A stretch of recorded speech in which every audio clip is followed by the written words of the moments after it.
Welcome to the RC Roundtable podcast, where we discuss the latest RC hobby news, events, model reviews, and a whole lot more.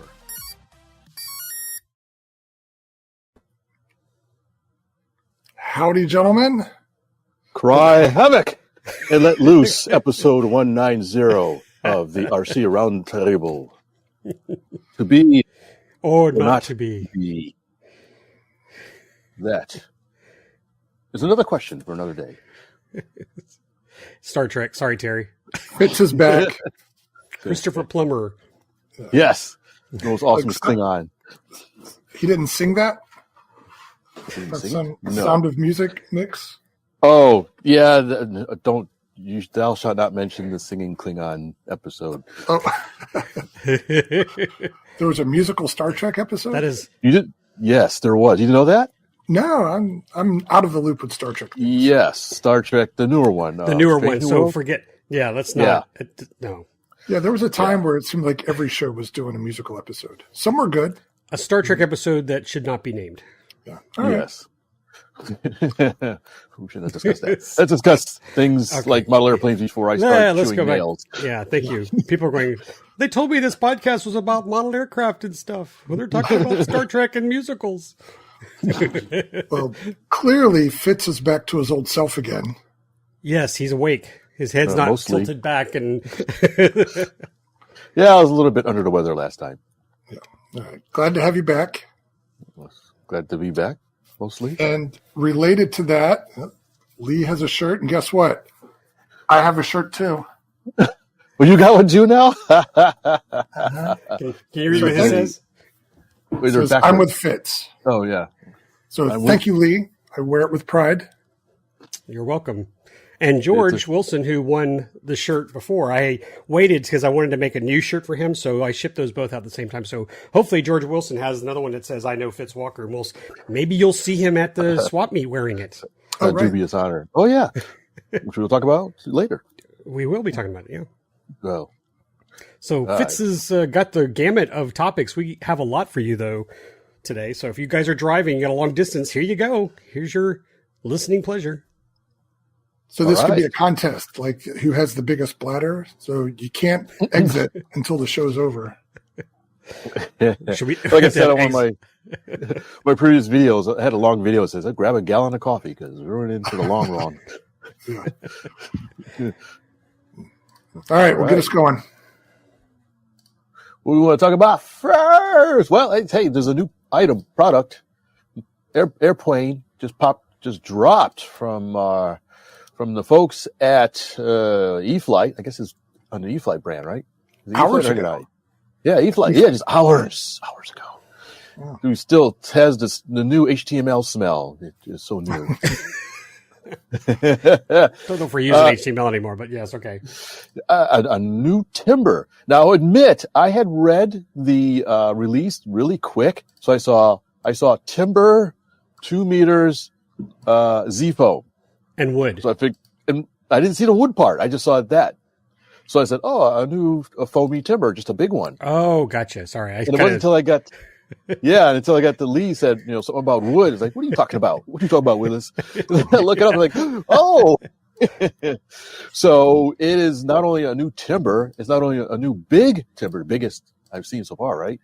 It's the traditional balsa wood and heat shrink covering timber. So this is for those who want an old traditional wooden balsa and plywood covered. When you want to hear it crack when you hit the tree. When you need that cracking sound. Yes. You need that cracking, splintering sound when you wax them. Sparky. Oh, too soon. Too soon. Sorry, in joke. We love you, Sparky, but sorry, Sparks. There you have it. It's got some looks like offset hinge flaps too. Is that right? Yeah, like Feller flaps. Yeah. So interesting enough, I had poking around. So it's not only an ARF, it is an ARF, of course. It looks like they've pre-installed the servos and motor and speed controller if you get that particular version. Yeah, so I was surprised. It seems to be designed specifically for electric rather than glow or gas as well. Yeah. So it looks pretty nice. It's a red and white paint scheme. It looks relatively vibrant, and hopefully the top and bottom are a little bit different. Got some clear windows or smoke windows. Turbo timber. I think they said the hatches on the top. Does it come with floats or are those optional? I forgot what. I believe they're optional. Okay, so there's a float kit optional for it. Am I missing anything? 4 to 6S batteries, up to 7,000 milliamp hour. The picture shows it pretty. Oh yeah, it's 2 meters. I did quick calculations. That's just like an inch under 80 inches, basically. All right. So it's pretty large aircraft. But not giant scale. Not quite, not technically not giant scale, but I think if you brought it to a giant scale, I don't think anybody would sit there and say, "Hey, you are 1.5 inches too short. Be gone, heathen." So the picture is pretty big. There's a guy standing next to it. So is it exactly 2 meters? It says 2 meters. Yeah. I guess. I mean, check the stats. It looks like it's got plenty of power. It looks like some guys doing some rather aerobatics. If you are listening to this, we have some YouTube video of the where you can go to their website and it shows them flying around a little bit, plugging the battery in, putting the canopy on, taxiing. This is the whole narration here. Taxiing some more in front of a pond, but no wheels, and take off at about 2 feet. Yeah, with that, there's no sense of scale on it, so you really don't know that it's a 2 meter airplane. Yeah. Somebody standing next to it. Yeah, in that video, it looks like the tiny one. Yeah, looks like the tiny, but it's very sprightly. Guys are zipping around with it quite tightly, and playing with catastrophe there over the water with no floats. Thoughts, guys? Got big wheels too. It's not cheap. It is not cheap. It is not cheap. Not very faint of heart, I guess. Well, considering it's an ARF with all electronics. Oh yeah, okay. So let's do the caveat. We're just saying it's out of our price range right now, but for what you get, that's probably exactly what the price should be. It's a very big plane. It's got all the electronics. It's got that what speed controller is in that bad boy? The 100 I think it's the 100 amp. So it's got the 100 amp ABN, which is telemetry. So that's no slouch. Yeah, they're all digital Metal Gear servos. So it doesn't look like they skimped on anything. So before you pass out with sticker shock, realize that's basically a plane ready to go. And if you bought everything separately in the plane, you'd probably come out to the same amount, if not more. And here's this little special. If you pre-order now through January 25th, you get a coupon for 50% off a smart battery. Ooh, there you go. Yeah. So do they say when they expect them? I don't see that. Next shipment is January, but it is January. Well, it just says. No, it's just. I'm just reading what I see. So expected February, early February. Okay. So, I must be crazy or imagining things. I thought there was already like a giant scale timber, like gas powered thing. Is that a figment of my imagination? I'm drawing a blank. I don't think so. Too. So this is the biggest one ever? I think so. Really? Okay.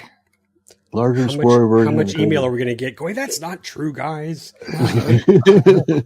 I was convinced when I saw this. I'm like, oh, they're like rebooting the big one. But maybe. I'm afraid to type timber and then I'll show discontinued. Maybe you're thinking of Turbo Arbor.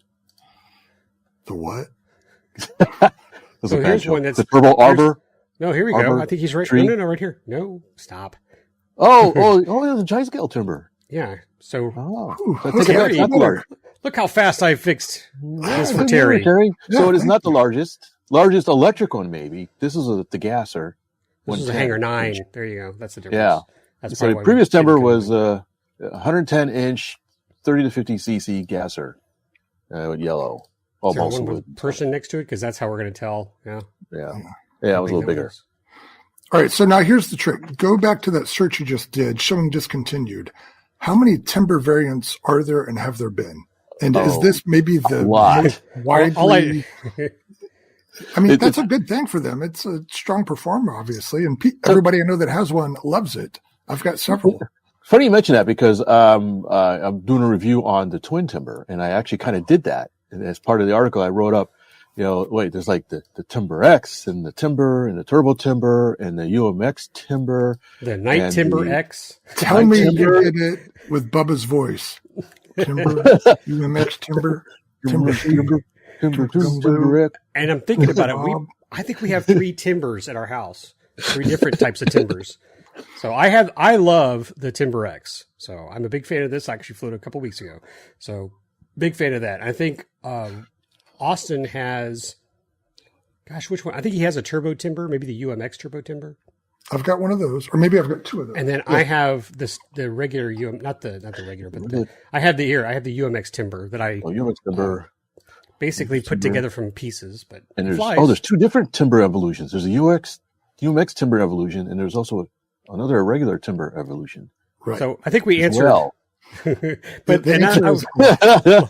well, before the show started, I was telling Fitz that I saw some people commenting when the release statement came out, and there's a little meme of this guy going like, "This is, I hear a new plane's coming out," and then he's like, "This, oh, it's another Timber." Yeah, so I get it, but again, I think they're popular. They're going to sell some of these, so they stick with a formula that works. Looks like it flies fantastic. All the Timbers I've flown fly really, really good. So, hopefully, as in big end, it flies just as well.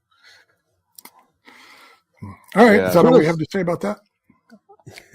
That's all I got to say about that. Well, if you get one, let us know. Share photos of it on our Facebook page. Yeah. All right. So I think next we want to say hello to our good buddy Mean Joe Vermillion. He went in for an upgrade last week, and sounds like things are going well, and he's recuperating above and ahead of schedule. So we're thinking about you, Joe, and hope you're feeling all right. Hopefully he's got the bionic implants are working well. Stay charged. I've been taunting him this entire time through texts, and it's all out of love, Joe. But Joe was a great guy. We hung out with him at Joe Knoll, and Fitz was, he's always put in front of the camera. So I had Joe and Fitz run amok at Joe Knoll, and it was a great video. So I hope you guys go over to the Academy of Model Aeronautics YouTube channel and type that in, Joe Knoll 2022, and watch. It's a lot of fun. He knows his stuff. Yeah, it was great to walk around with him and talk airplanes. All right, so Lee, you're up, buddy. I'm up. Explain your hat. As if it needs explaining.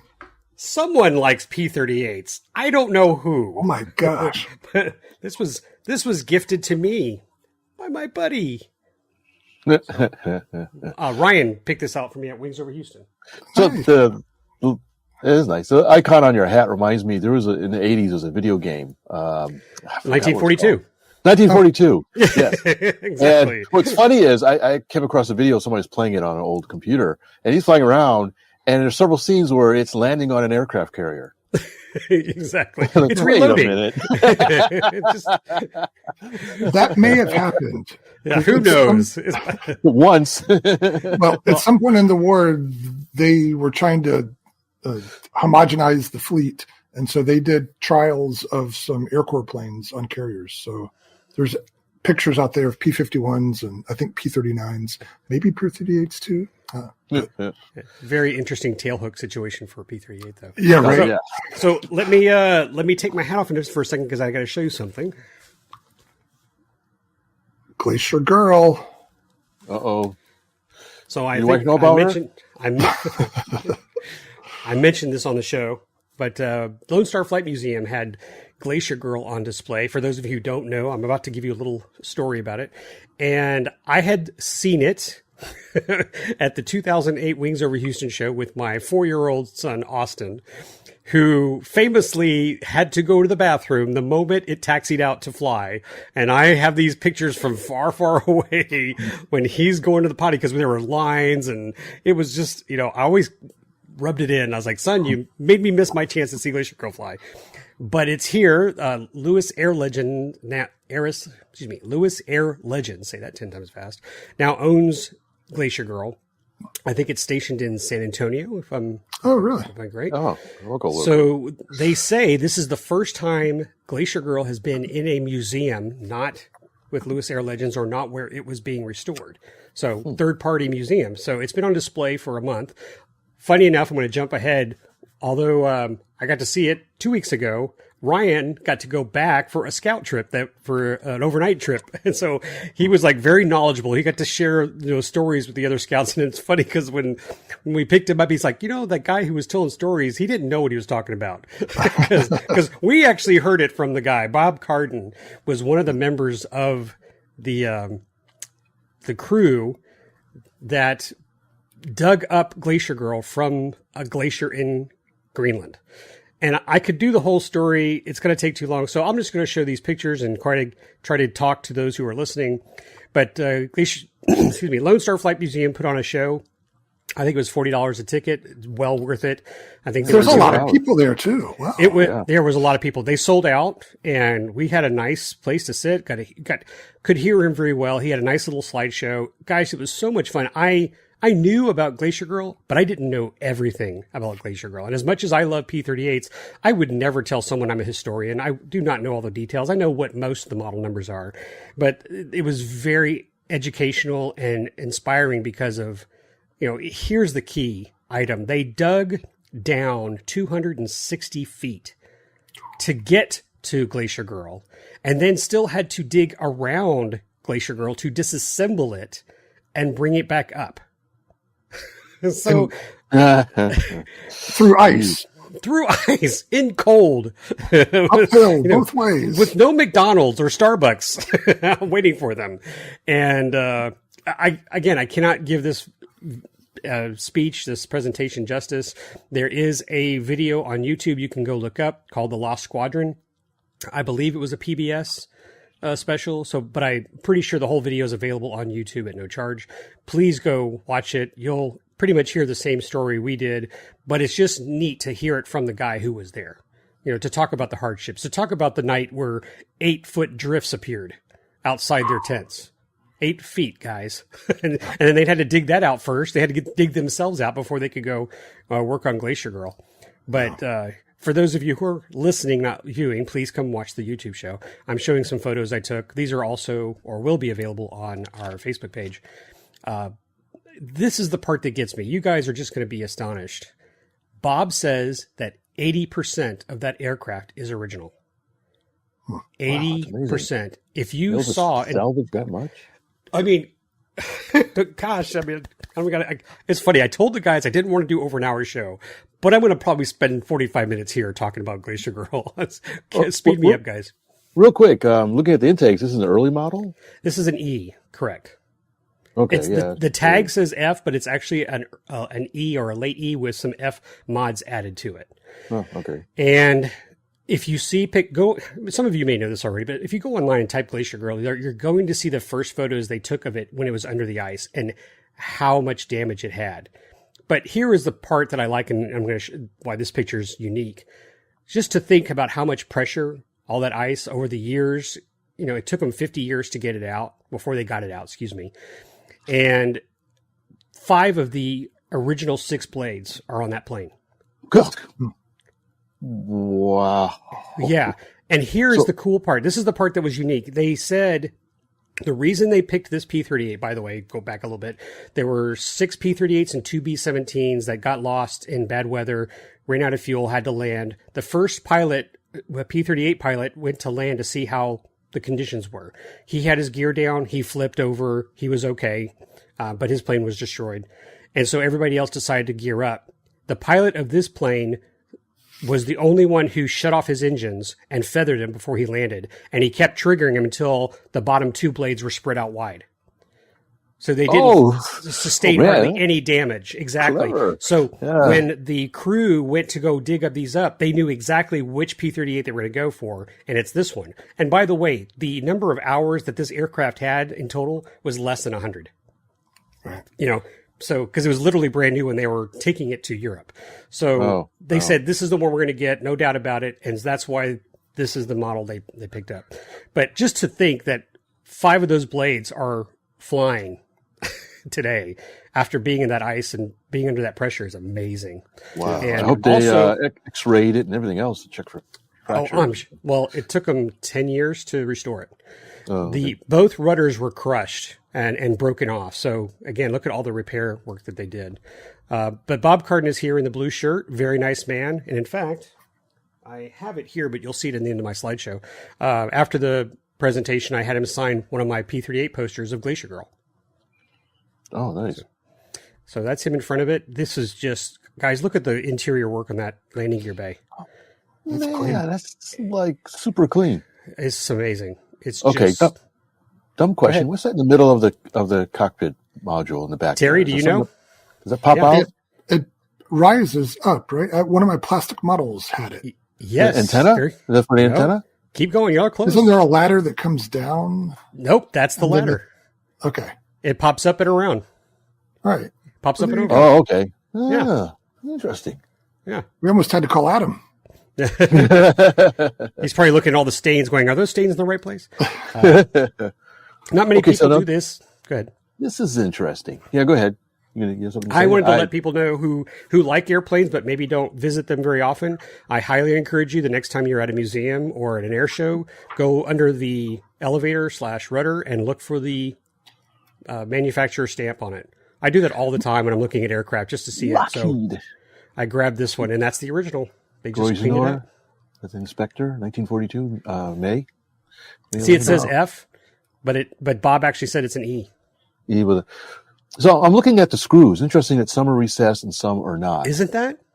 I thought that was interesting too. That's why I photographed it. Yeah, I wonder if the ones that are not are meant to be removed more easily removed for maintenance or something. So the tail can come off. It just takes them 8 hours to move that side, and 8 hours to the other side. This will be an electric drill for that one, or electric screwdriver. So this photo is from the back, and a nice wide shot of Glacier Girl.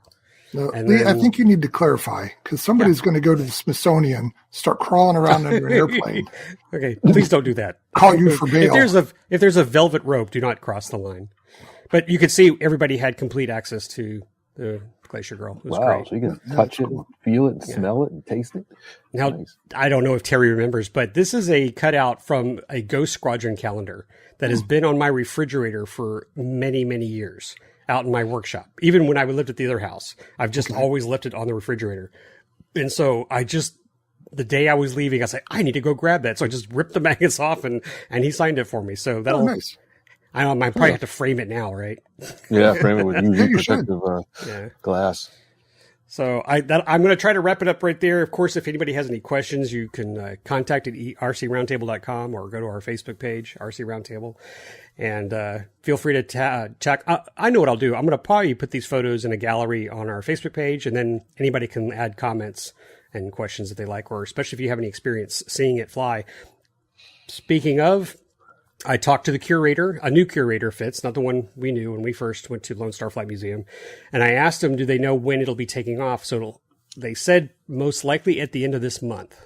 And they said they would announce the takeoff on their Facebook page. So really? Okay. Crossing my fingers, I'll get to head out to Ellington and maybe get some shots and beg them to do a couple of flybys for us. When you get the information, let me know. I'm sorry. Oh, you bet. So they're not going to fly it during the month? No, it's only on static display. Okay. Did it have drip pans under the engines? It did. And, I saw them. And I have a photo of one of the drips that was, I thought, very... There's a stain here. It's like, war paint. Yeah. Like a little vial, take some home. Yeah. And I'm surprised. I thought the radios, the inlines didn't really leak that much. Everything leaks. Everything leaks, yeah. Oh, okay. What are some takeaways? Very nice. A lot of great questions people asked. I was able to ask the last question to Bob, which was the original pilot. For some reason, his name escapes me, but the original pilot, I asked if he survived the war or did he get to see Glacier Girl when they found it. And unfortunately, he died in 1980.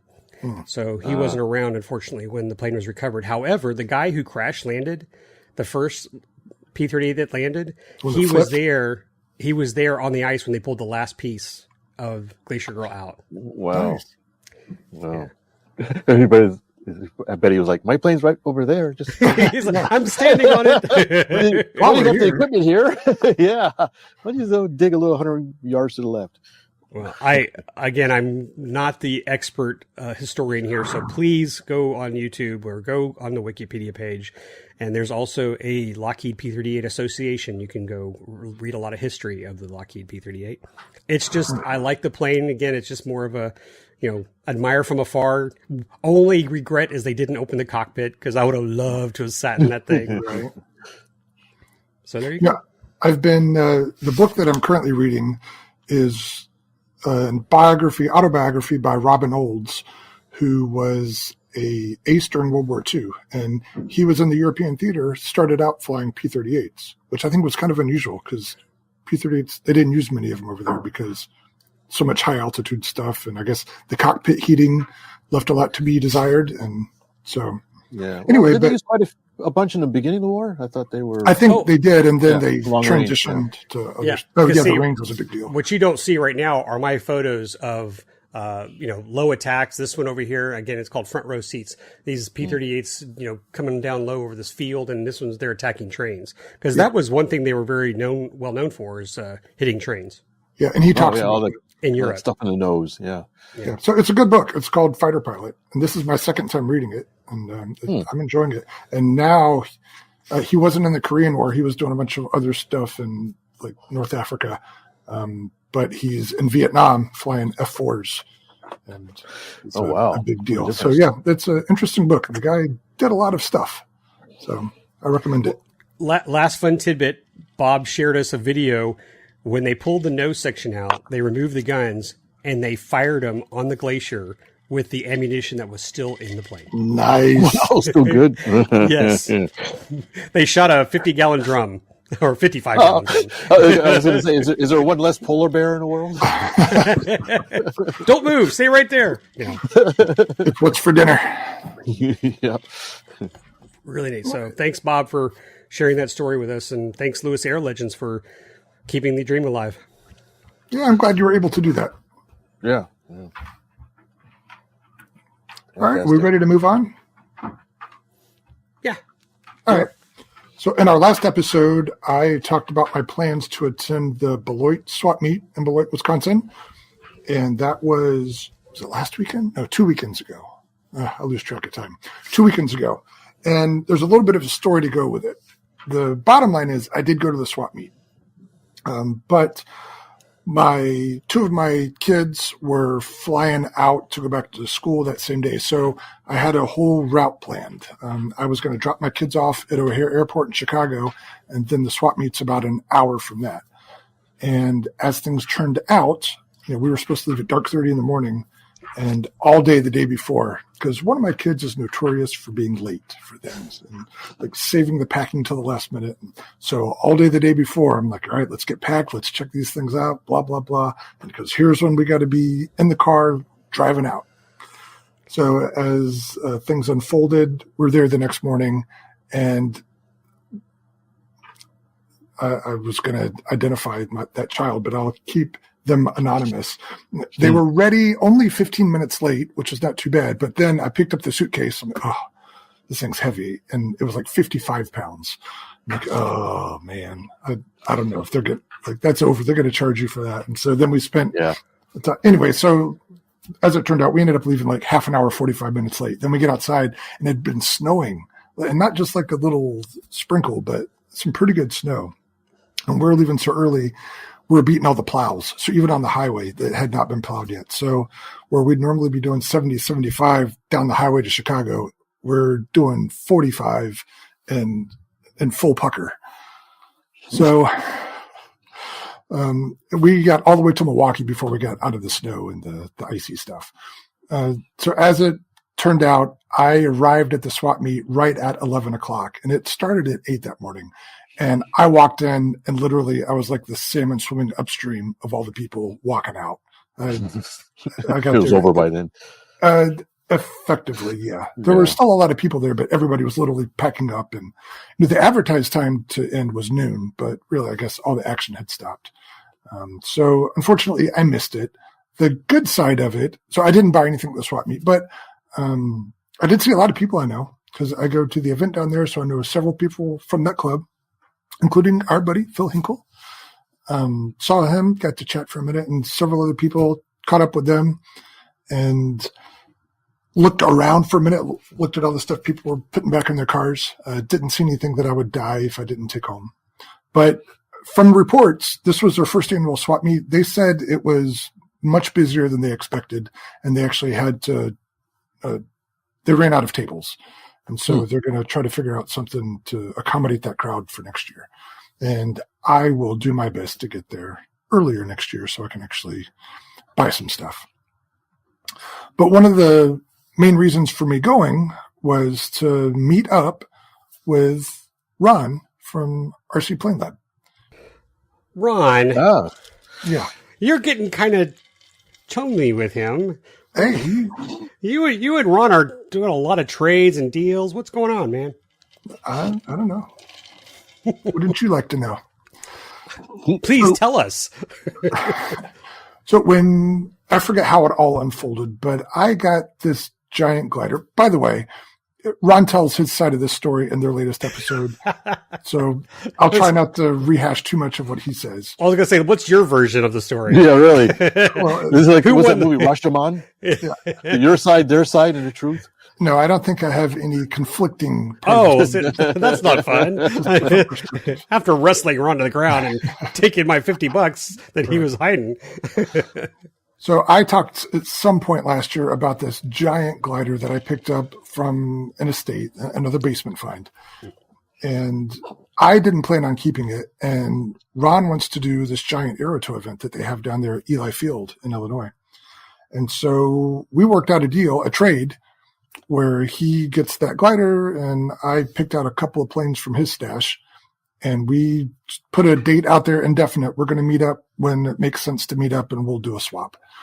And he came up for Oshkosh last year, but he didn't have room in his car to take anything back. But I gave him a chance to check out the glider and look at it, make sure it's what he wanted. And so basically at that point, we shook on it, and it was a matter of just finding a time to get together. So when I saw this Beloit swap meet pop up, it's almost exactly halfway between this, I think. It's 3 hours for me. I think it's 3 hours for him. I don't know. So I packed that airplane in my car along with my kids and my kids' suitcases.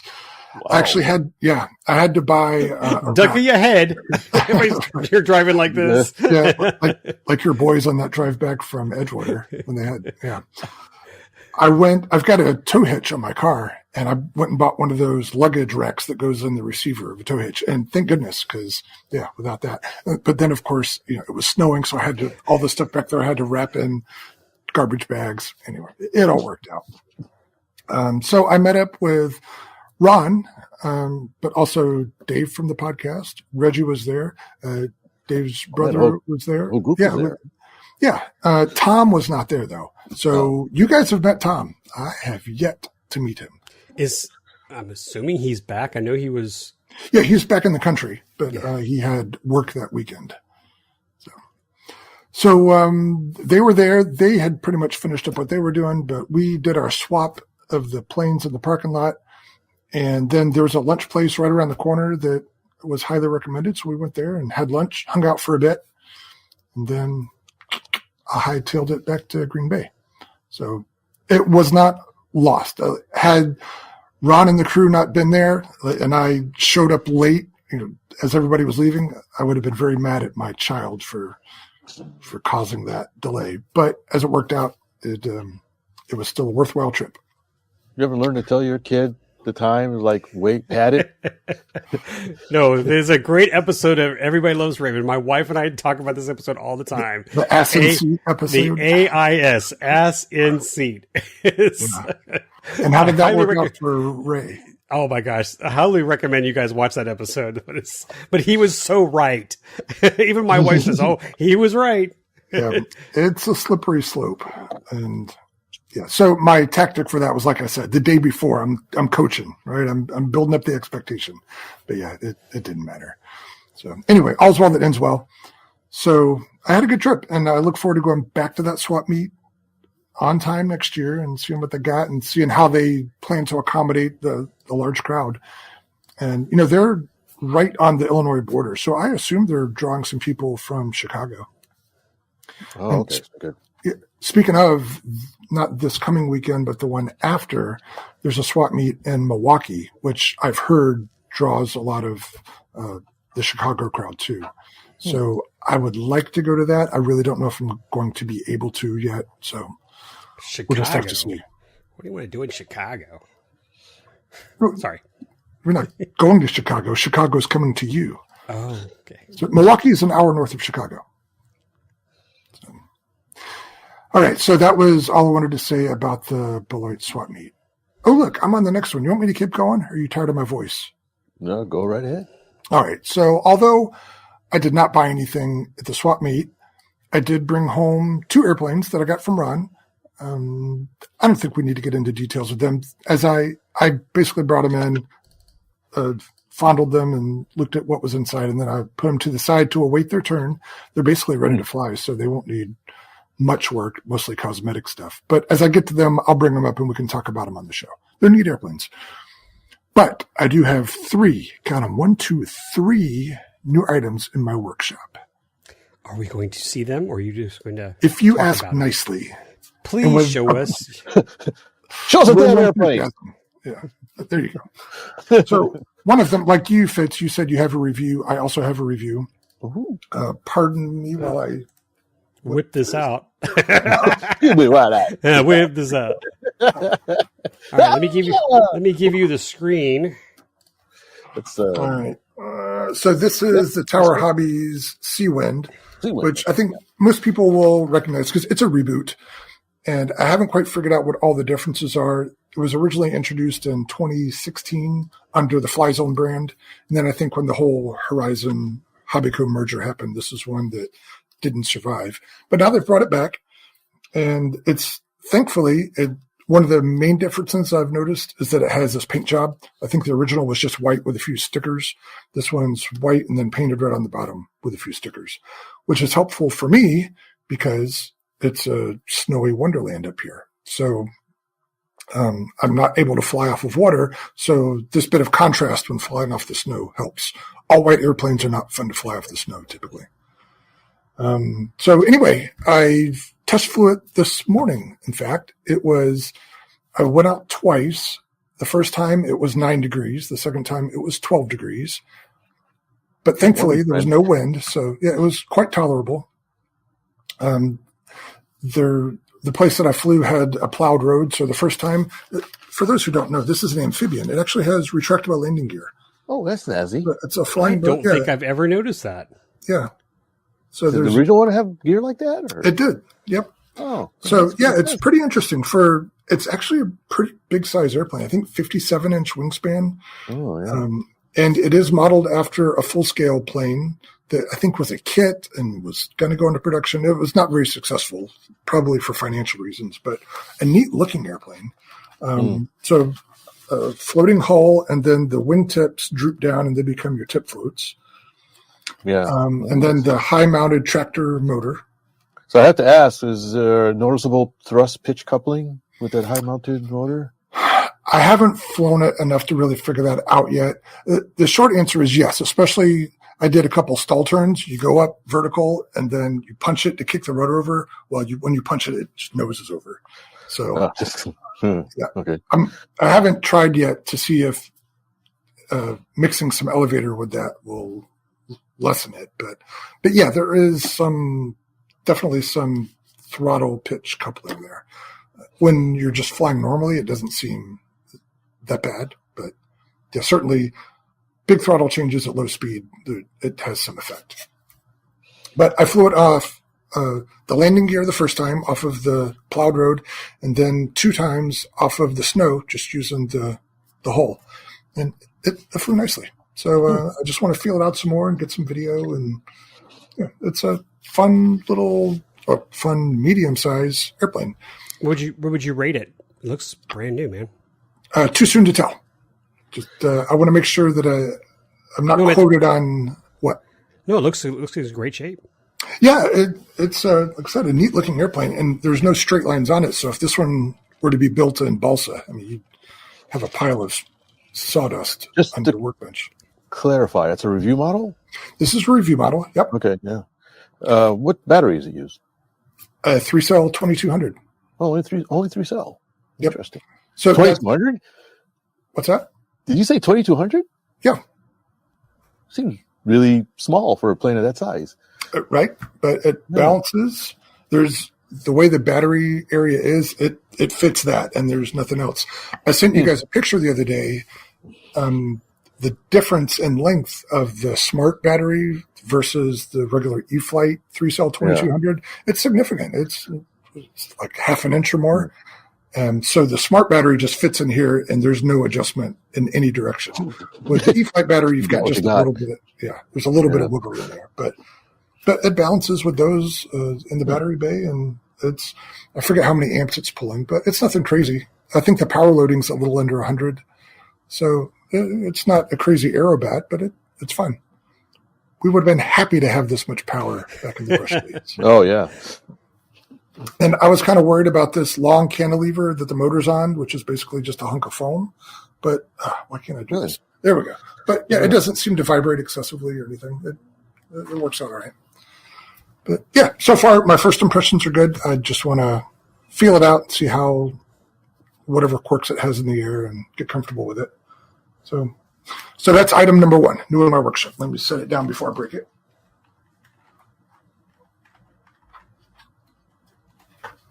Okay, item number 2 came from, I'm going to give you one guess. Come on, Lee. It's Pittsburgh. Right there. No, not the location. I'm just trying to play the game. Okay. It came from Ron. How did I find it? Ron. No, Facebook. not the person. Yes, thank you, Fitz. I was trying.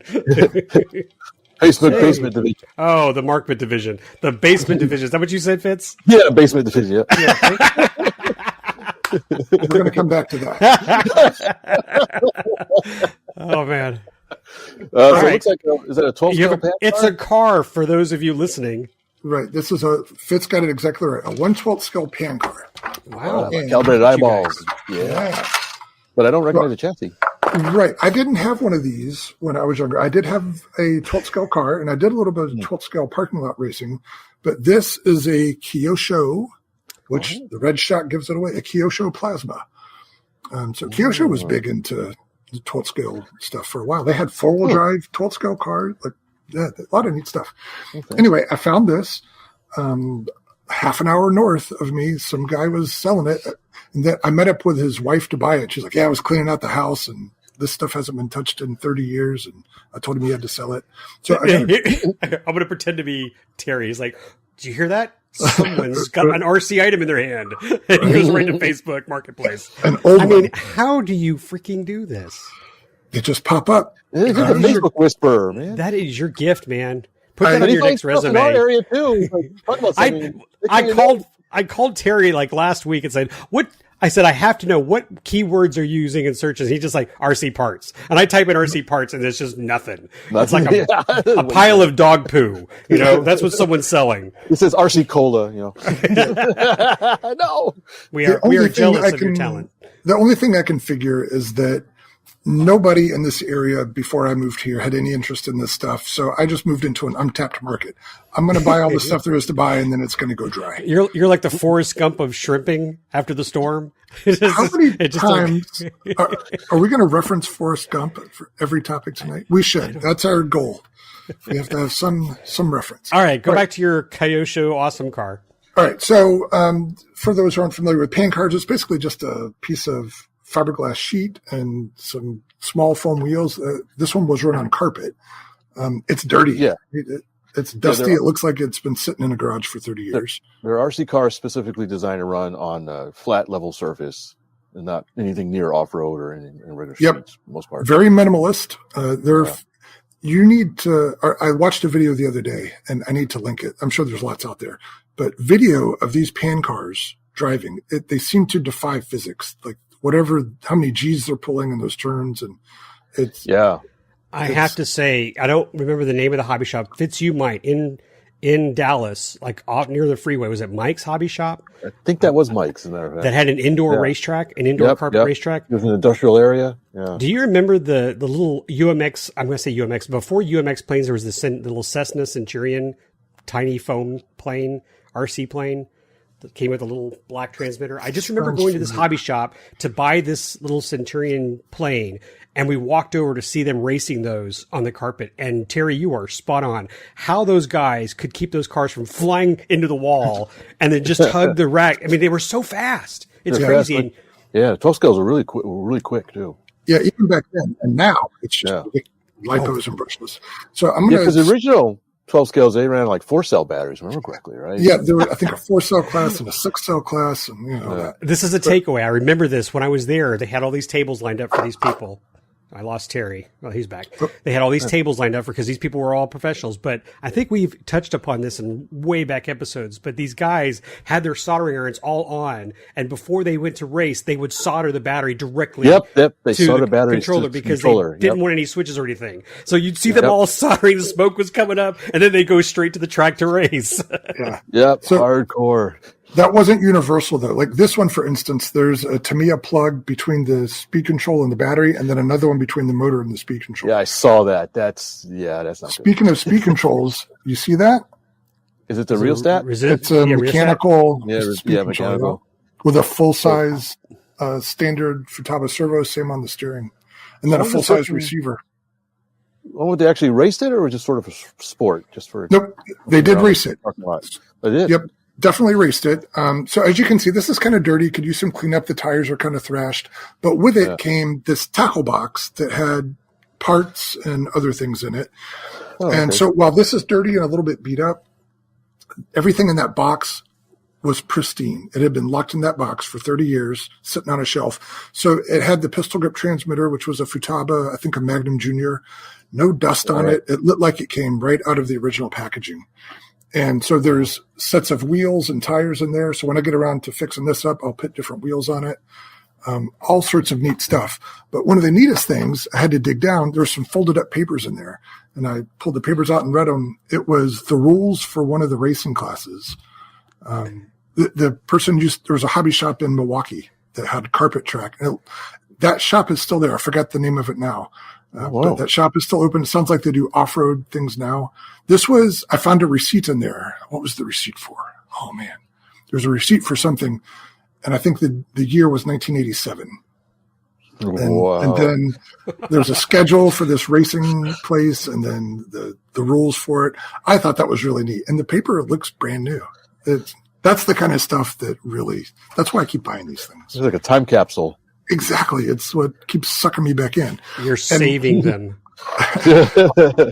And here's the thing that only occurred to me as we were getting ready to shoot here. So the body that was on it is this old style Camaro body. Is that what it was? Okay, I didn't angled lenses. Yeah. But then I thought about it like, wait a minute. This was a contemporary Camaro when this was used. This was the latest, greatest Camaro design then. Oh, right. So yeah, I want to say it looks a little short too. I want to say they probably it looks like it's a lowrider. The nose, especially. I guess it's because it's squished. Well, it's got to fit on this thing. Yeah. I know, but just it's okay. All right, so that's number one. That's the pan car. Yeah. Fun stuff. It's going to be a shelf queen. I'll clean it up and put some parts on it. And, yeah, it'll be fun. I don't know if I'm going to put an electronic speed controller, keep the mechanical one. I'll probably keep the mechanical one. It's just neat to look at.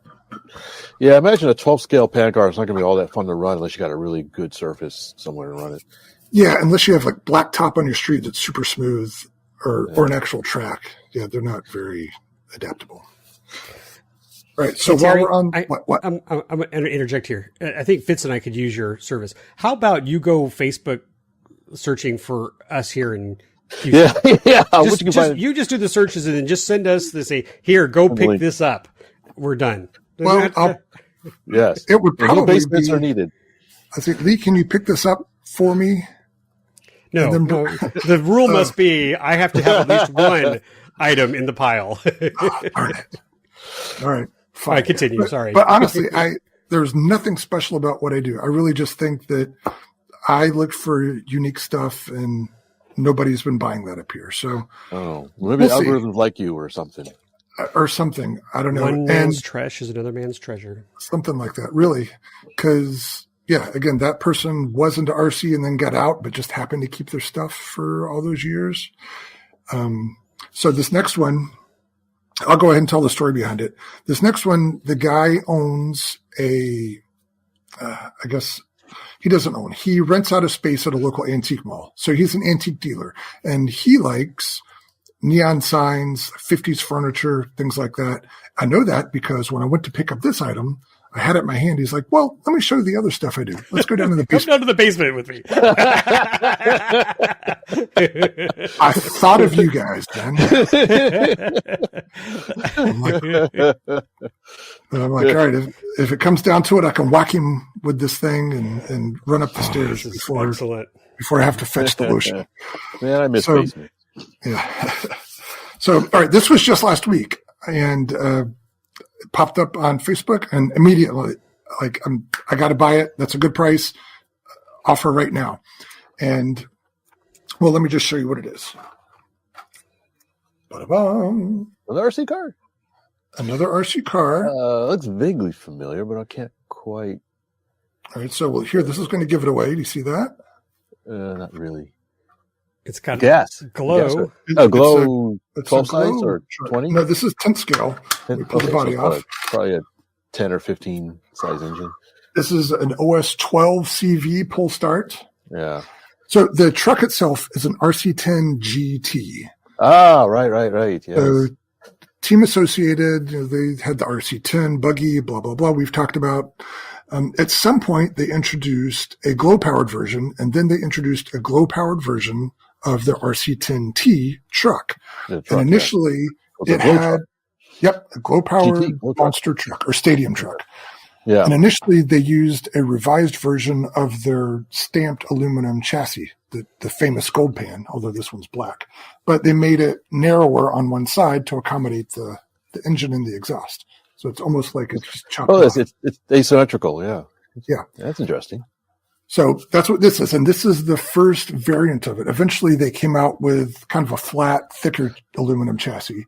But this is an early version. And here's the really neat thing about it. And what I've learned recently in buying some old RC cars, it checks a lot of good boxes. So if you look at the bottom of this chassis, there are no scratches at all and nothing on the A-arms. All right. It appears that this thing Terry went. This appears to be an extra virgin version of the of this truck. The engine turnover? Yes. So with that being the case, that this truck has never been run, there are a few discrepancies that make it not a complete fresh out of the box. So one of those is the engine turns over. You can pull on the pull start here, and it turns over. However, if you look at the exhaust, there's some goo coming out of the exhaust, and the carburetor is stuck. So the best I can tell, they ran the engine, maybe broke it in, but they never actually drove the thing around. Because if you drove this thing at all in your driveway, you're going to scratch up this kick-up plate in the front. Guaranteed the first time you try to drive it. I wonder if they never got he was driving it in his house. Yeah. Well, I also wonder if maybe they never got the engine running quite right, and so they could be. Yeah, but I was surprised that it turned over, but it does. Okay. And the other thing is, it has, I don't know if these are team associated wheels, but it has Duratrax tires in the front and back. The back ones are pins that are worn down, and one of them's actually like ripped apart. So I don't know if they just pulled tires off of another car and slapped on here. I'm not sure what's going on, but that is inconsistent with the rest of the car. Well, maybe they did run it. It's just they ran it, didn't do anything fancy with it. Just ran it in a parking lot or something. It didn't do any jumps, didn't hit anything. I can't imagine running it hard enough to make the tires go bald and not scratching it. Like anything, a pebble, like anything at all is going to scratch this thing up. And I don't know. I guess anything is plausible at this point, but my best guess is that they just put tires on from something else and never really ran it. So anyway, and it's got the nice team associated hard anodized shocks. Another time capsule, right? And this thing is clean, like just absolutely clean.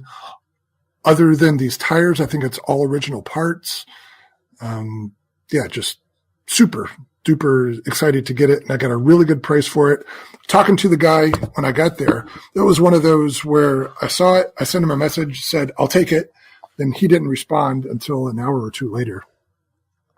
And I forget how exactly it went down. He said that I'm getting all kinds of messages on this thing. Everybody's telling me it's way underpriced and people want me to ship it to California. I'm like, I'll be there. I'm on my way now. I'm coming, cash in hand. So, but he was very nice. I showed up and gave him the cash and looked at it, and it was exactly what I thought it was. And I was tickled to have it, so tickled that I didn't mind going in his basement to check out the other stuff. He did have some neat stuff. That 50s furniture was really cool. So now you go ahead. Kind of got me jonesing for some old Kyosho, and I think Kyosho made a whole bunch of gas-powered cars. Not necessarily racing cars, but just interesting things that were glow-powered. They did. The Jeep and stuff. I think maybe I should look around so I can find some of that, just for the novelty. That stuff is out there. And the more I've kind of delved into the fringes of it, I'm finding out all these things like the chassis scratches and all that. And then you start talking about RC10s, and there's when people say Cadillac, I used to think Cadillac meant a nice version of something. No, apparently they had two addresses back in the day. One of them was on Cadillac Avenue. So if you had this part, they could trace it back to the Cadillac plant rather than the other one. And, like people get really into the weeds with this thing. And my interest is not quite that level. I like the history of it. And for me, it's very nostalgic, but I don't care that it's 100% correct. And with this specifically, and unfortunately, he didn't have the transmitter for it. The receiver's on here, but he didn't have the transmitter, at least not handy. So that was fine. But I was never into glow cars. I've had one glow-powered car. It was an 8-scale Kyosho, and that was when I lived in Buffalo. And it was fun, but it wasn't – there was so much overhead to run it. I just didn't run it that much, and I ended up trading it for a E-Flight Carbon Cub, which has been a lot of fun. So – I don't have any personal connection with RC10 GT, but I instantly recognized it for the historical piece that it was. I didn't mention it was released in 1993. So this is literally a 30-year-old car that's just now coming to light. So I'm not quite sure what I'm going to do with it. I don't want to just flip it. I don't even know what it's worth, but I don't want to just flip it and get money for it because it's not the money that interests me. Maybe I can use it to trade for something that I am more interested in, or I don't know, maybe I'll warm up to this one specifically and want to put it in my stash. I'm not sure, but currently I'm just happy to have it and stoked that I found it and was able to get it because I'm sure he was bombarded like completely. Some people, I don't know how, we've talked about this before. I think some people have figured out a script that just scans Facebook Marketplace for keywords and like they're on top of anything in the country as soon as it arrives. Instantly. Wow. Yeah. It seems that way anyhow. So yeah, I kind of remember when you were talking about that. I've had several different glow powered cars throughout the years, decades. And I've had I mentioned Kyosho because I had a Kyosho when I had bought used for a little while, but when I didn't realize I wasn't as experienced. It turned out the engine was really, really worn out on it. So it didn't really run all that well. And I had one from Hobby Lobby. I think we mentioned it before, but Hobby Lobby had a 20 size 4-wheel drive with a metal roll cage RC car that was built like a tank. That thing was just indestructible. And I don't have that anymore. And I also, I think either I had it or I had played with them a lot. Cox made an RC car with an 049 engine. They had a bunch of them. And at the time, a hobby store I was working at sold them. And almost nobody could get them started. So they would come back and say, I can't get this thing started. So I would go out there with them in the parking lot and get it started for them. That would be kind of neat to have one of those again. But I think those are super collector's item now. But it would, and I have right now, I'm looking right at it. I have a T-Max. It's, Traxxas. Yeah. I've got an E-Max. Yeah. So this one I think it's got a 21 size glow engine. I've never run it. I got it in a trade or something. And it's one of those back burner things. And one of these days I'll get it, take it out and clean it up and fix it up. run it. I just never haven't gotten around to it. But for nostalgia's sake, I think I'm going to go scour the internet to see if I can find some of the little Kyosho ones, because they made some cool stuff. Yeah, they're out there for sure. And interestingly, Kyosho has done a lot of re-releases lately of their older stuff, some electric, and I believe there's some glow ones as well. So we talked before, Team Associated did a re-release, a clear version of the RC10. Team Losi did a mini version of the JRX2. Kyosho's done several of theirs. I think Tamiya's done some re-releases as well. So it's a legitimate thing now. I remember when I was a kid, probably even now, on a Sunday, you turn on half the cable channels and it's people fixing up old cars. Well, you get on YouTube, there's people fixing up old cars, and there's an equal number of people fixing up old RC cars. It's kind of interesting to see. So, yeah, I like watching Roadkill. Cindy doesn't get it, but I like Roadkill a lot. So. Yeah, so that's kind of my interest level. They don't care that it's a numbers matching engine or the paint code is correct. Hey, look at that car in the junkyard. Let's make it move.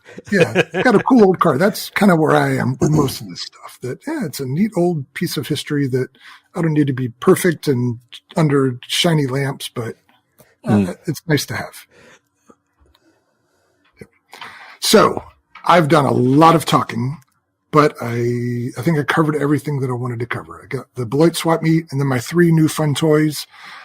So unless you have questions, I'm all done. I think you answered all of them. But for those of you listening and watching, if you're looking for something, call Terry. Contact at RC Roundtable. He will find it. It's magic. Sometimes there just aren't enough RC models, Jenny. So we had to get the reference in there. So. I know. Yeah. Okay. So who wants to talk about this dreaded evil nonsense? FRID? That's the one. That's the one. Fitz, do you want to take on? Well, I can talk about, it's a short thing because I don't have a whole lot of stuff yet, but mine finally came in. I had pre-ordered the RFID, the Spectrum version. Which is the little module we saw. I first saw this at Oshkosh last year, and they had one on display. And so I thought, well, it's pretty neat because it has if you fly on Spectrum radios, it actually can plug into the Spectrum data port and supposedly gives you extra data and telemetry stuff. And so it's not very big, about the size of one of their 4-channel receivers or something like that. And at the time, it was possible that we would need to use these at our flying club. But fortunately, no small thanks to Lee, we no longer need to have these at our flying field. But ironically, I may still need to use it because we recently found a place that we may be able to do some nice float flying in our area. And of course, it's not a FRIA, so I may need to use it anyways to do some float flying. So I have not had a chance to use it. I'm just still in the package. I have not had a chance to even do anything with it. I think your son has one that he's been playing with. Yeah, I'm going to show you right now. Excuse me. Let me bring the, pardon me. That, what Fitz was saying reminded me of something. What was that thing? Oh gosh, the dozer where the guy went and ruined the town. Oh yeah, the Killdozer. A dozer or a tank? Because I think we've had a guy in a tank too. No, there's a guy who bought a bulldozer and put sheet metal all around. He made it a tank basically. Okay, that's what I meant. Yeah. People on the town council kept screwing with him about zoning or something. So I've seen memes about that, somebody selling one of those on Facebook Marketplace. The city board finally came to their senses. No longer need my last year gain. So as Fitz was talking about getting the free, I can see. Yeah. The JSCRC Club selling their Killdozer. Unfortunately, and Fitz was mentioning my son, he flies at a field in Florida that has been denied a FRIA twice. So we're still fighting for them because they're, as you can see on the ground there, they're actually on a runway. It's DeLand Airport? DeLand RC, yep, in Florida, Daytona. And they have been there forever, since I was a kid. 30 plus years, I think. So just the FAA, for some reason, just don't like the fact that there are planes on a runway that don't have passengers in them, that aren't paying taxes. I don't know what it is. So I purchased 2 Spectrum Sky modules back when they were called Sky ID, I think, before they had to change the name. So that was back in August. They changed the name? Yeah, it used to be Sky ID. What is it now? Sky.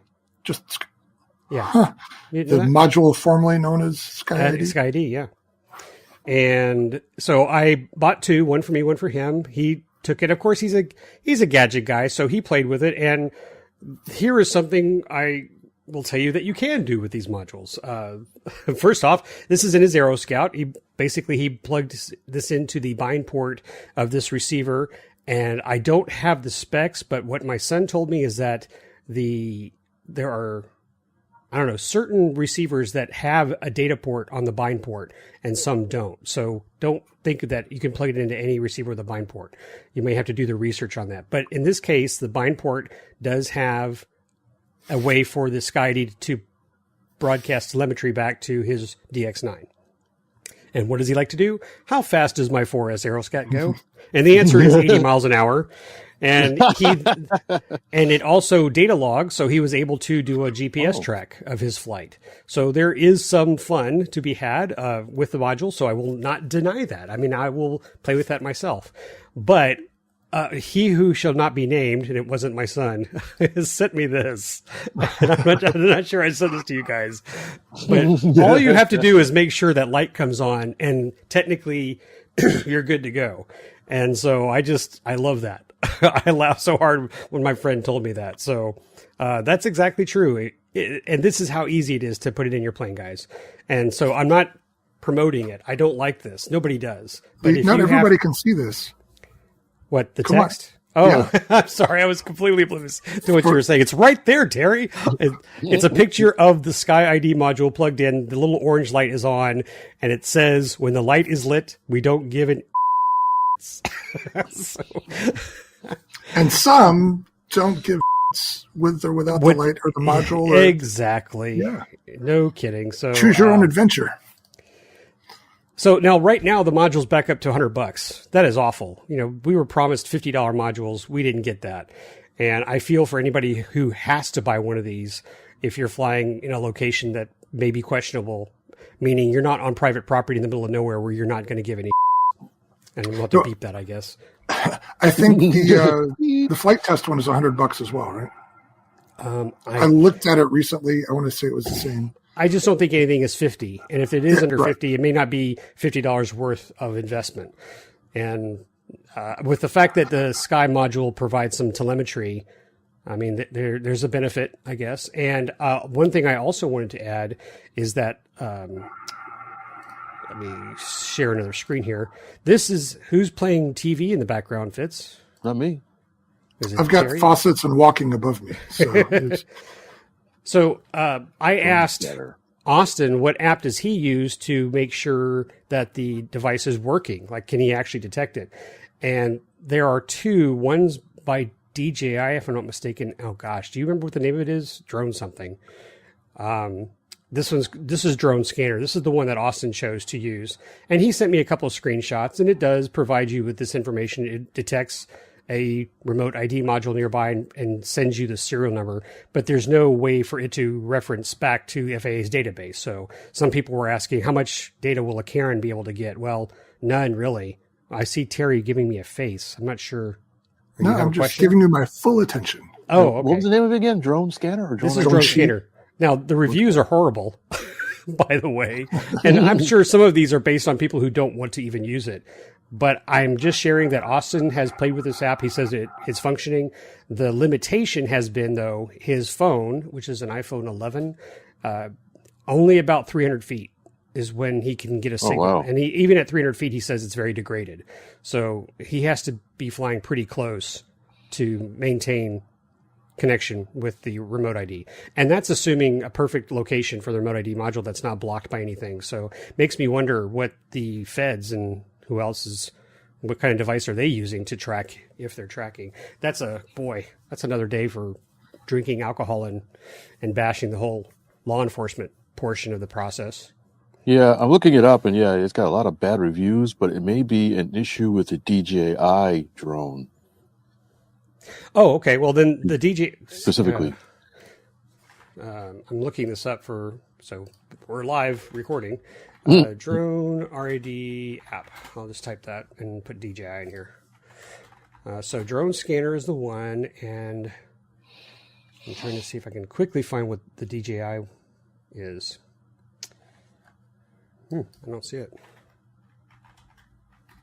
I don't know, but your son's usually pretty keen on this kind of stuff, so he says just the one to go with. Probably a good and I'm one of the better ones. Drone Tag. I think that's the other one.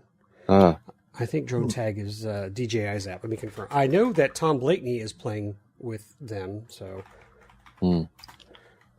Yeah, I meant to play around a little bit. I just been so busy with other stuff. I haven't had a chance to take it out of the package. Okay, Drone Tag Mini add-on device offers remote ID compliance for drones. I am not sure. I'm sorry, I wasn't quite prepared for that. All I had was the drone scanner app to talk about. But you can go look online, guys, and I think it's called Remote ID. The title of the thread is on RC Groups. And you can go research that.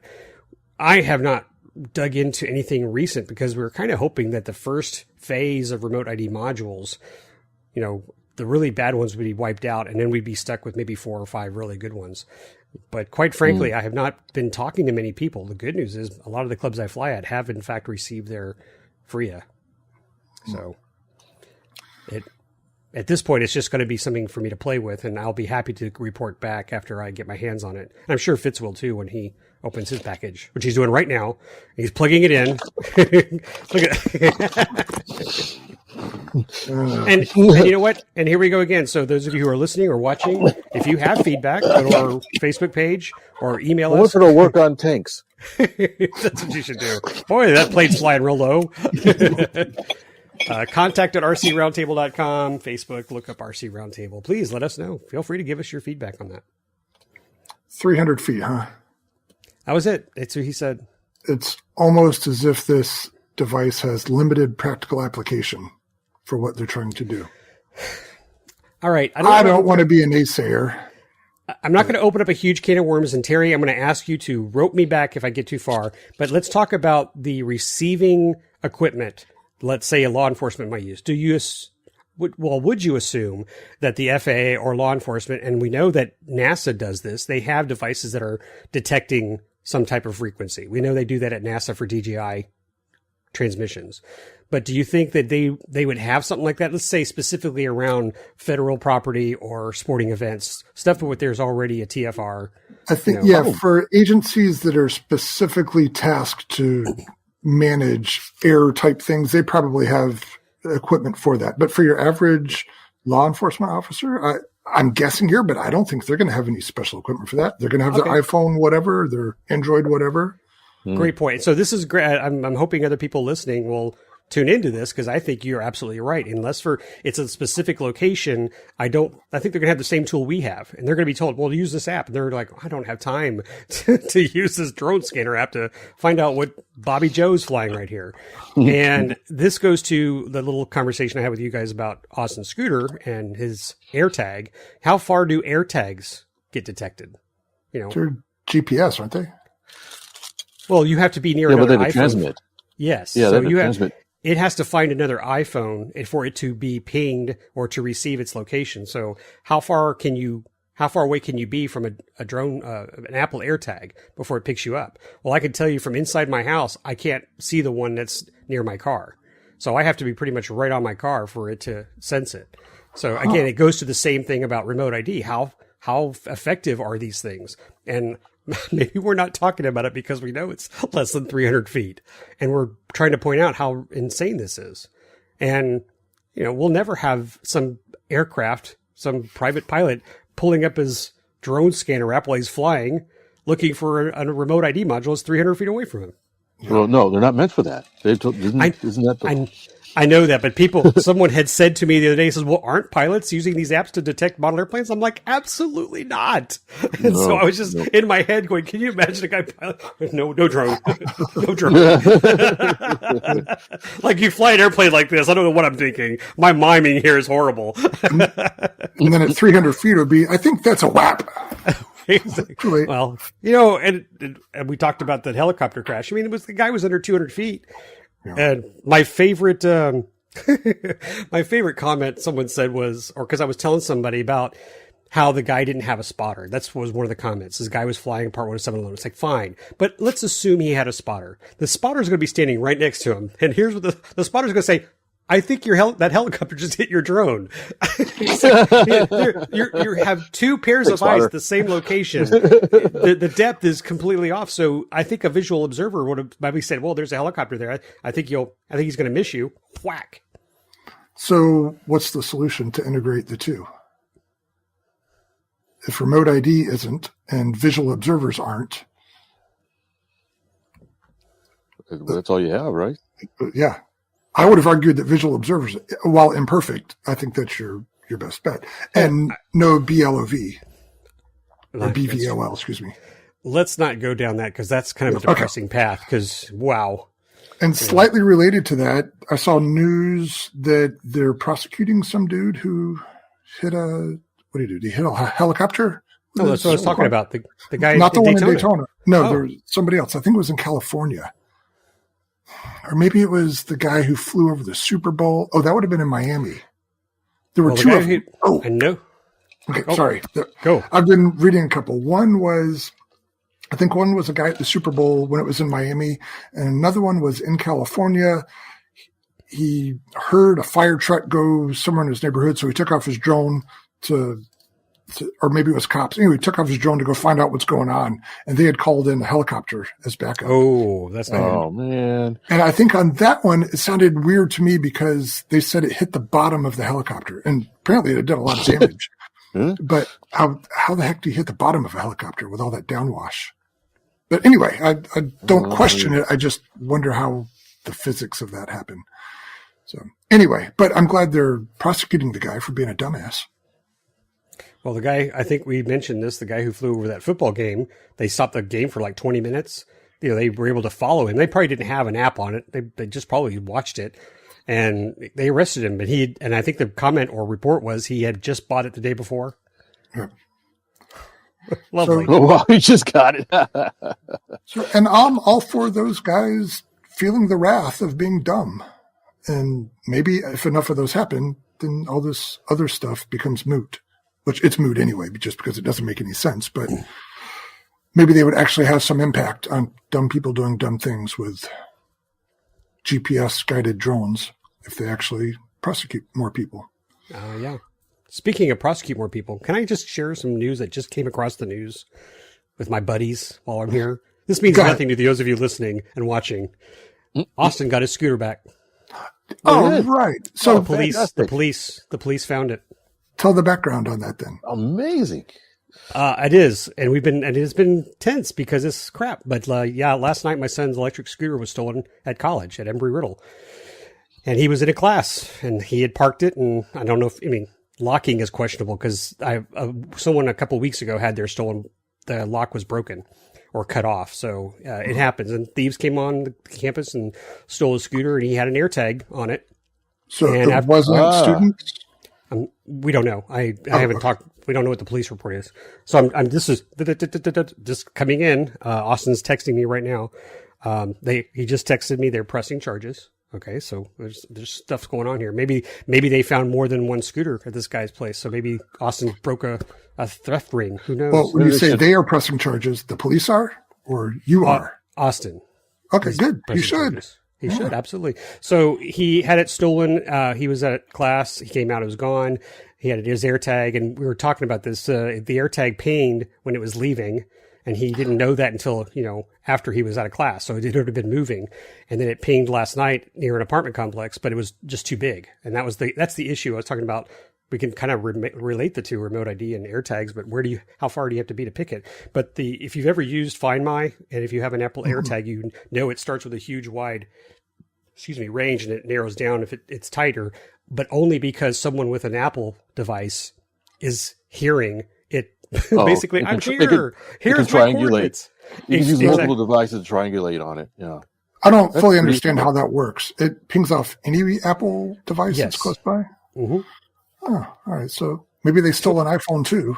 Well, and I'll give you an example. My trailer has an AirTag on it. And every now and then I'm looking at it, it says hasn't moved for 5 hours. And then all of a sudden it'll say last seen 9 minutes ago. And it's possibly because someone driving in the storage facility has an iPhone and my AirTag detects it and sends me the coordinates. So that's helpful. It doesn't really tell you much more than that. So, but as I said, it gave us a coordinate last night, but then for the past 10 hours, it hadn't updated until before the show.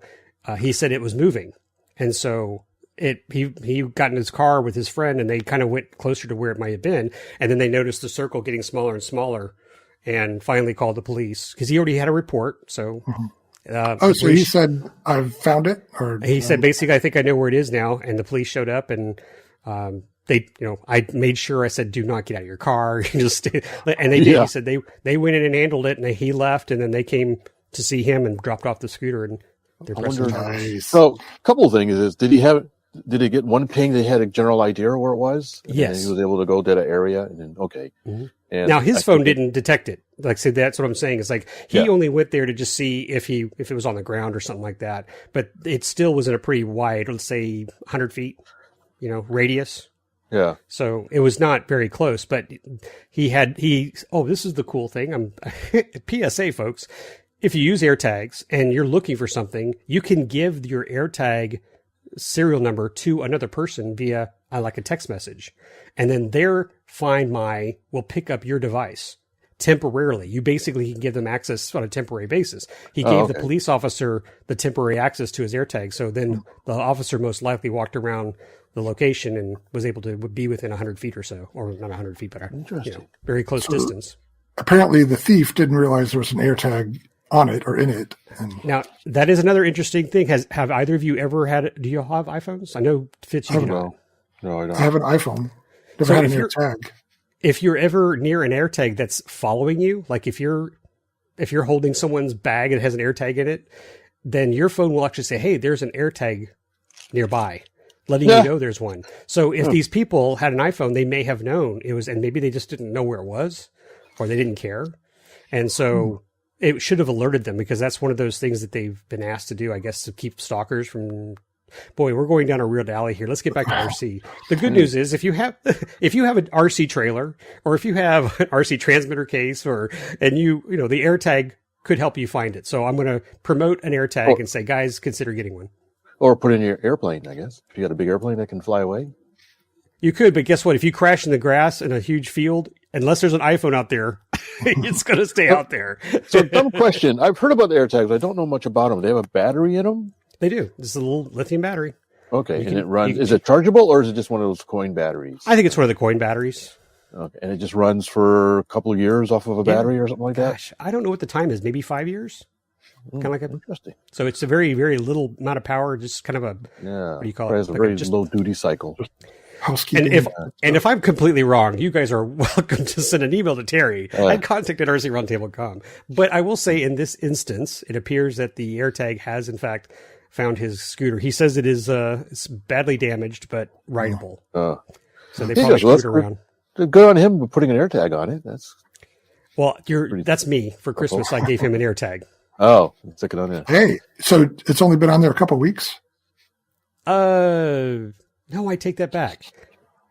It wasn't. No, I think I gave it to him when he got it. So never mind. Still, that was good thinking. And so it's funny because I remember telling him, if we have to get you another scooter, you have to add the cost of another AirTag. So I was making him do some math, but okay, I really went too far on this. But thank you guys for listening for the show. But again, I wanted to let my friends know because this is our show. We just get to have fun and chat, and it was something that was been on my mind. And again, maybe for you guys out there who have RC parts or things you need to, if you're having problems and you're losing your stuff, consider buying an Apple AirTag. As for the remote ID, I do have one. I'm going to encourage you to get one just so you can play with it because as Fitz mentioned, we do have a couple of clubs that will not get a FRIA and some of them are float fly locations. And so this is a pretty darn simple way because the last thing we want are our friends to not fly because they're not in a FRIA. Like, I don't like the government. I don't want them knowing, but you know what? It's just stick it in there and we can have other conversations about other ways of activating a remote ID, So, it's convenient and I'll just leave it at that. While we're building the Killdozer, we'll use remote ID. They did. Well, You can have the plane on the ground right in front of you. I don't know. We'll again, I'm trying not to be bad, but it will help you so you can go fly and keep flying. Don't let this strange government regulation shut you down.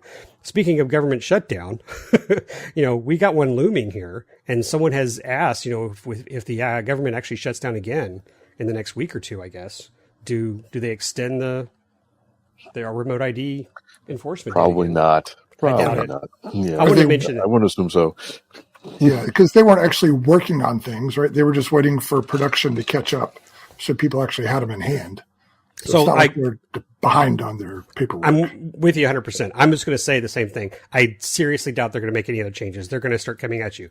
But I don't want to spend too much time on this. So my question to you is, what type of enforcement will they use against us if you're flying outside of FRIA without a remote ID?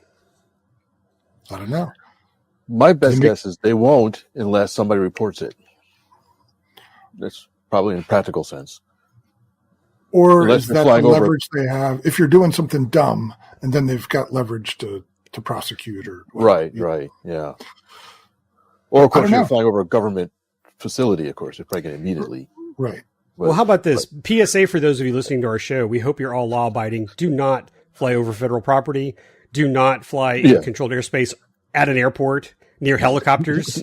And please, please, please do not fly over a TFR or in a TFR. Yes. Don't be stupid. Don't do that. Use Before You Fly app or use a UAS. Law. UA Sidekick.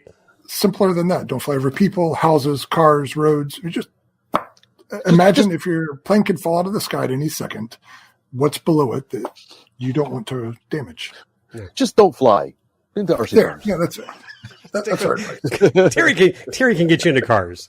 I heard trains are fun this time of year. Oh, and boats. Terry, well, that's true. It's like Fitz does boats, Terry does cars. What am I going to do? Scooters, electric scooters. Scooters. Yeah. Right. Okay, well, we're close to the end of the show. It's been great, and thank you guys for letting me. We are, because our list is still this long. We got 3 more things to talk about. This is the wrap-up sequence. So let's start with Fitz on the next item. He's done. Look at him yawning. And remember, Fitz, this will not air until after you come back. So you're listening to this. I am talking about a future event that I just went to. It was awesome. I bought Lee lots of things for $1. Yes, Lee's extended. I found an RCGF 30 twin for Lee for $10. Well, speaking of buying, this is, as you probably realize, swap meet season. So I am planning on going to a swap meet. It's actually tomorrow and Saturday, but I'm a working stiff. I got meeting a Palooza tomorrow, so I won't be able to go tomorrow. Somebody's going to get all the good stuff. I know. Mutter and tutter. It's like there's some sort of special meeting tomorrow too. I really got to attend. So I'll be there Saturday morning, bright and early. It's a weird thing because I'm going to go out. It's Georgetown, the Gamma, right? Georgetown Air Model, whatever. Air Modelers Association. Yeah, in Texas. Texas. Georgetown, Texas. The flyer is on our Facebook page. Go to RC Roundtable and look up events. It's generally a pretty nice swap meet indoors, and we're going to meet up with some old buddies there and exchange some stuff. And I'm also on a way back going to swing by the Museum of the American GI because they're having a plastic model event there. Where's that? And that is right outside of College Station. Huh. I don't think I've ever heard of that. Me neither. It's pretty neat. I was there last year or a year before? And it's a private collection of U.S. Army stuff. A lot of it includes tanks that actually run, dating back to World War I. And it's a neat little museum, and they open it up and let the models come in and set up booths and tables and some vendors. And it's not a huge event, but it's nice. For what it is, it's actually really quite nice. And it's all centered on armor, so I don't expect to see much for airplanes there or cars. It's mainly tanks and armored vehicles as far as the model subjects specifically. They call it Winter Blitz. But what's there is nice, and it's neat to see the actual stuff. They do have a couple of things. They have a drone from like the 1940s, like a World War II era or just after. Like when drones were real drones. Well, yeah, if you ever see that famous picture of Marilyn Monroe before she was Marilyn Monroe, and she's working on a little drone engine kind of thing, it looks just like that. And they have a Bell helicopter. I believe it's a Cobra, but it's an unusual variant of the Cobra. It's got a weird gun on it. Can't remember exactly what it was. It's like a 4-barreled gun on a turret. It's a cannon. Really unusual. Yeah. And they got period uniforms and stuff. You can see uniforms from the GIs and soldiers and naval people war and at air and wars. And they have other stuff outside just hanging around, vehicles. Hopefully, I was told, we'll see, but I think the RC tank guys may be showing up as well, doing some stuff. So anyway, so I'm going to have a pretty busy day on Saturday, so hopefully we'll see what kind of stuff I can find at Georgetown, and on the way back, hit up the plastic model stuff. And Lee, you've got something coming up too in your club, right? I do. I wanted to say I normally go to Georgetown with Fitz. I can't this weekend. My son's got some stuff to do, so I apologize. Can't be out there. I've had some fun times with Fitz out there. Still, I think I mentioned last time he raised his hand and won something. I was like, yeah, be careful, Fitz. Fitz. My head or something. Yeah, hands in pockets. But guys, hopefully if you're out there, go hang out with Fitz and remind Fitz to do some live feeds while he's out there for us. Terry, yes. Allow me to interject. As you talked about that museum, it reminded me that when I was working at NASA, there was a guy I worked with who was involved with restoring old armored vehicles. And he was either somehow involved with or owned, I think it was a Stuart tank, and maybe it had a radial engine in it. So anyway, but he was somehow involved with this operable World War II tank. So I wouldn't be surprised if he's part of that organization. Anyway, that popped in my head. Small world, maybe. Yeah. So anyway, go look out for Fitz there. I wanted you guys to know that our club, Northwest Houston RC, will have their swap meet and Warbird Fun Fly. We're trying something a little different this year. We're going to try to get things kicked off earlier for Houston as far as fly-ins. February, we're crossing our fingers for good weather. It is Texas. It is so we're hopeful. The odds are in our favor. But that's February 24th, and I think tables are $5. And if you want to fly, the fee is $20. But we have great food. We have a guy out there who's like every weekend cooking up something. He's a really good chef. And the Warbird Fun Fly, let's have fun, guys. Bring them all out there. I will be there. So if you get a chance to put that on your schedule, come out and hang with us. And the flyer is on our Facebook page. Does your chef also fly? He does. In fact, he had one of those brand new Twin Otters from Flex Innovation. Oh, nice. We had we had our meeting last weekend. He and I talked about it for a long time. So he also has a couple of Twin Otters in his truck. So, the E-Flight one. So he praised it. So maybe I'll get my hands on it. We'll see. It's not a Warbird, but he might bring it. At one of the clubs I was in Buffalo, we had a guy who always manned the grill. I mean, if there was more than 2 people out there, he'd fire up the grill and cook something. Always really good stuff. Nice. And like meetings, whatever, he was always manning the grill. I don't think I ever saw him fly an airplane. Oh, no, our guy does both. No knock against him. He fed us, but yeah, I just thought it was interesting. Yeah, so I promise it'll be good food. So hope to see you guys out there at our swap meet next month. I'll try to make it if I can. Definitely. And Terry, you got one. I do. So my club, the Green Bay Model Airplane Club, we're hosting our annual swap meet on February, I believe it's the 4th, Sunday. Because up here we do swap meets on Sunday, and it works out pretty well. So 7 a.m, it's in Denmark, Wisconsin, which is half an hour south of Green Bay. So hopefully that gets some people from Milwaukee and Sheboygan to come up and see. Last year was our first one, and we had a good turnout. So we're hoping to have the same this year. It's right off the highway, right off Interstate 43. So it's on our Facebook page. All the details are there. Check it out. Come see us. If you're looking to sell RC cars, go find Terry. Take him straight to Terry. He seems to be in the mood for them. I don't know what it is. All right. Well, Fitz, can you take us home, buddy?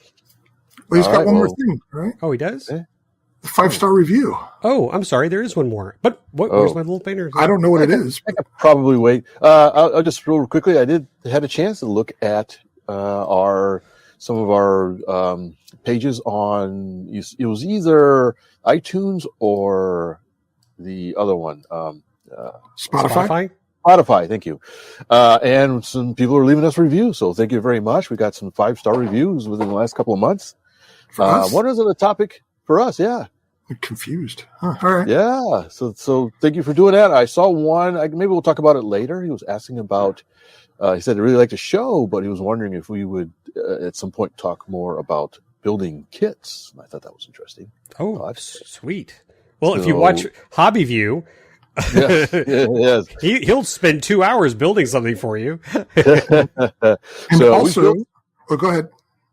We built kits in the past. So we had a 3-view of the electric cub and some other stuff, and Lee's building gliders and stuff. So we do occasionally talk about building kits. So we'll try to keep that in mind for the future to talk more about that kind of stuff. Yeah, let's do that.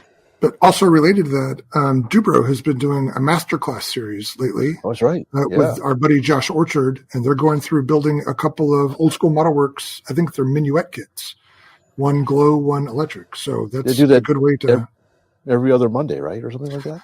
I think it started that way, and then there was maybe a gap because of the holidays. But as far as I know, they're going to get back on that every other week schedule. I think it's Monday nights. Check the Dubro Facebook. I think they have one just past Monday, so maybe in another 2 weeks they'll have another one. Yeah. So there's that. So that's cool. And speaking of Spotify, I don't know what the fix is, but apparently our last episode is only half an hour long on Spotify. We don't know why. Oh, it didn't fix? I haven't messed with it since that day. I looked at our feed file. No one said anything. So for everybody out there, we're kind of in a bubble because we get in our routine and we don't necessarily know what to look for. If you see something wrong or hear something wrong with an episode and whatever player or aggregator you use, let us know because we're probably not aware of it and we've got to figure out how to fix it. Yeah, because normally things have been running great until that last time we lost 2 or 3 episodes on Spotify. Right, and that was my fault. We figured out that problem and fixed it, but this one, I don't know. Maybe we need to contact the Spotify customer service again. And keep sending your emails to us, contact@rcroundtable.com. If there are other topics, such as building scratch kits and so forth, let us know. We need to start doing that, especially if there's a model you want us to review. Yeah, we'd love to hear from you. We had one guy message us. We helped, speaking of swap meets, helped him find a swap meet in his area. He was under some financial strain and was say, hey, where can we find something cheap? And he wasn't aware that there's swap meet pretty much right in his area coming up. So by all means, talk to us. Maybe we can help. Yep. All right. I think we're done. All right. On that note, another very fine episode of the RC Roundtable has been concluded. Magnifique. Thank everybody for listening and watching as well. We really appreciate your patronage. And without any further ado, guys, have a nice warm holiday, and we will see you next time. Wait. What holiday? Weekend. Okay. Sorry. Brain said weekend, mouth said holiday. Yeah. All right. Well, Valentine's Day is coming up. It's probably yeah, that. Buy your wife. Buy her wife a nice an RC model. Go to the swap meets and buy her something nice. All right. I'm sorry. I got my brain function. You're already at the swap meet in your head. Yeah, I'm at the swap meet. So, anyways, peace out. Bye. Please visit our website at rcroundtable.com. That's where you will find all of our podcast episodes. You can also find a little bit of background information about the show host and leave comments and suggestions about the show. There are links to a few of our favorite vendors and also links to our various social media accounts. Thank you for watching and listening.